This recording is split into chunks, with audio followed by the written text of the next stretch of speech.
أنا آلاء عبد العزيز، المذيعة الدينية، الداعية الإسلامية. النهارده يوم بركة وفي شهر بركة، وإن شاء الله تكون ساعة كلها بركة. أنا المذيعة الدينية مين؟ أنا الأصل يا حلوين. طبعا كلكم اتفاجئتوا بآلاء عبد العزيز اللي هي خلعت الحجاب بعد ما كانت مقدمة برامج دينية بقت حاجة تانية.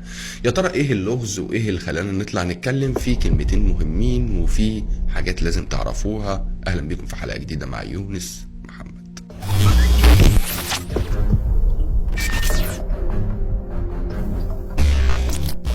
كل الناس على مدار ال 48 ساعة اللي فاتوا بيشيروا الفيديو بتاع آلاء عبد العزيز، ولو انت ما تعرفهاش هي مذيعة مغمورة. وليه بقول مغمورة؟ عشان هي ابتدت من الصحة والجمال وقناة الحدث، القناة المصنفة او اللي عارفها اللي هي قنوات القليلة حبتين، لحد ما طلعت الى قناة معروفة وبقت مذيعة دينية. لكن اللي انتوا ما تعرفوش او اللي كتير ما يعرفوش اللي هي ما كانتش محجبة اصلا. بعد كده راحت العمرة ورجعت وقالت انا لبست الحجاب.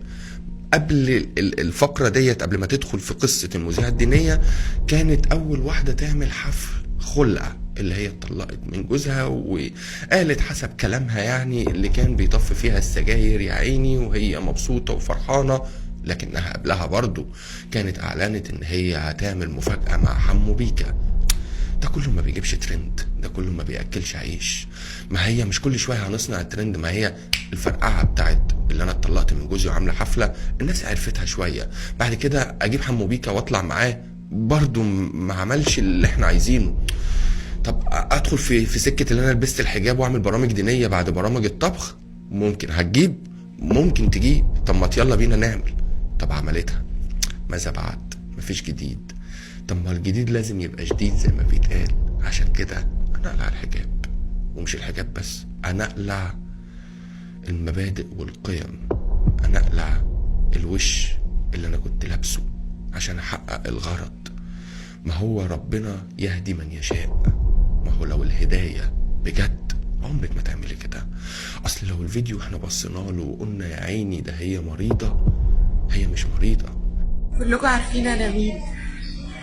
أنا آلاء عبد العزيز، المذيعة الدينية، الداعية الإسلامية.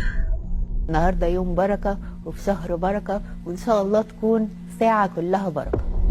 اللي حصل إن أنا فجأة نمت، صحيت لقيت نفسي قلعت الطرحة، لقيت نفسي بنزل بالليل وأنا مش عارفة حاجة. لقيت نفسي واحدة تانية، مش عارفة حاجة. عارفين فيلم بئر الحرمان؟ بالظبط، مش عارفة حاجة. أنا مش فاهمة حاجة. أنا مش فاكرة إن أنا عندي بنت، مش عارفة أنا مين. حد يلحق. أنا ليلي، أنا ليلي. انتوا فاكرين آلاء عبد العزيز هترجع؟ انا ليلي، انا الاصل، انا المذيعة الدينية مين؟ انا الاصل يا حلوين. انا اللي جاية، انا الملك. مفيش مريض بيقول على نفسه انا مريض، وخصوصا المريض النفسي. المريض النفسي اللي يطلع يقول انا عندي انفصام في الشخصية زي سعاد حسني. ايه علاقتك بسعاد حسني بالفيلم يعني؟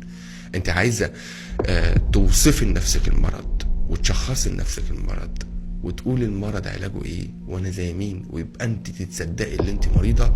بالعكس، انت مريضة بالفتن، انت مريضة بالترند، انت مريضة بالشهرة. انت عارفة كم واحدة ممكن تتفتن بسبب اللي انت عملتيه؟ انت عارفة ده عقابه عند رب العباد ايه؟ انت عارفة ومتأكدة كويس قوي اللي انت بتمثلي. الاكتر من ده كله، انت عارفة اللي فيه دكتور استشاري طب نفسي طلع وقال اللي انت بتمثلي؟ ايوه بجد. والمقاله هسيبها لحضراتكم في المصادر تحت في اول تعليق. الراجل بيتكلم عليكي في موقع مصراوي، اتكلموا مع استشاري الطب النفسي، قال اللي هي بتعاني منه اضطرابات نفسيه مش مرض انفصام في الشخصيه. اللي هي بتعمله ده من حاجه لحاجه ده اضطرابات نفسيه، انت محتاجه تتعرضي على دكتور نفسي عشان اللي انت بتعمليه ده مش طبيعي.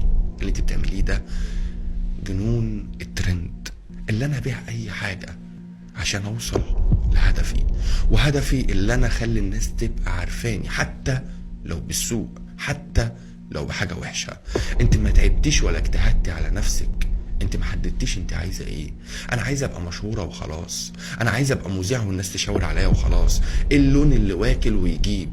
اعمل حفله اللي انا خلعت جوزي واحتفل، اللي هو كان بيحط لي السجاير في جسمي ما جابش.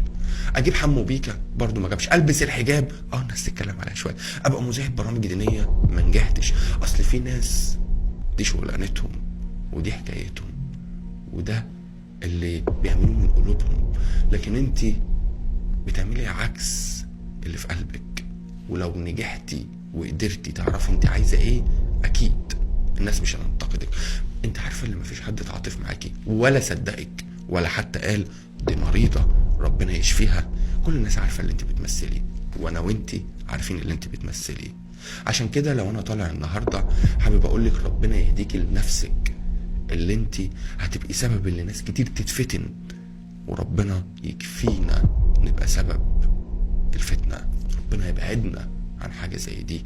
تخيل انت هتاخدي كام ذنب لكل واحده اتفتنت وقلعت حجابها، لكل واحده قلدتك وكان قلبها مهزوز وشافتك اللي انت بتعملي كده. تخيل عقابه عند ربنا ايه. الموضوع اصعب بكتير من اللي انت فيه. النهارده كان لازم اطلع اتكلم في الموضوع ده، ما عدهوش عشان ما ينفعش اللي احنا نلاقي ناس حوالينا بتأذينا ونسكت عليهم حتى لو كانوا معانا في نفس المجال. وانا ما اتعودتش اللي انا اطلع اهاجم او اتكلم على حد زميل ليا. هي مش زميله، انا صحفي والحمد لله افتخر اللي انا صحفي، ودولتي بتعترف بيا اللي انا صحفي، عضو نقابه صحفيين، عشان تعبت واجتهدت وركزت في اللي انا عايزه. مش كل يوم والتاني اعمل حوار، مش كل يوم والتالت اطلع امثل على الناس واخترع موقف عشان الناس تعرفني. الناس بتعرفك من قلبك، من تفكيرك، من افعالك. تخيلي التلاتة دول انت فين منهم. ربنا يهديكي ويهدينا ويبعدنا عن شر الفتن اللي زيك. كلمتين كانوا لازم يتقالوا، كلمتين لازم نقولهم في الوش مش في الغرف المغلقة زي ما بيتقال، عشان زي ما انت طلعتي وعملت بث مباشر وقلعتي لازم كان حد يرد عليكي. السلام عليكم.